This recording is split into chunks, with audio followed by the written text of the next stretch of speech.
প্রিয় দর্শক, আপনাদের দেখাচ্ছি কারণ বাজার থেকে। এই দেখেন, কোটা আন্দোলনকারীরা রাস্তাঘাট বন্ধ করে রেখেছে, রাস্তায় বসে আছে, কোনো গাড়ি কোনো দিকে যেতে পারতেছে না। সবাই এখন যার যার মতো পায়ে হেঁটে নিজেদের গন্তব্যে চলে যাচ্ছে।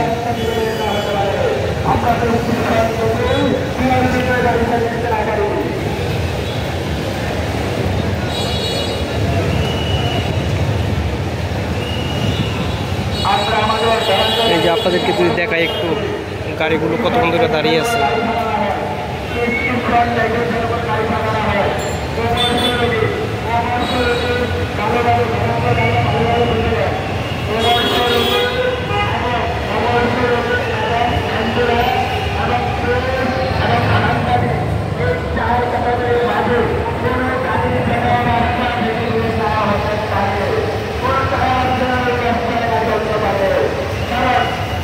প্রিয় দর্শক, আপনারা দেখেন কোটা আন্দোলন চলছে, রাস্তাঘাটে লোকজন হেঁটে হেঁটে নিজের গন্তব্যে যাচ্ছে, কোনো গাড়ি নেই, সব রাস্তা বন্ধ করে চলছে আন্দোলন।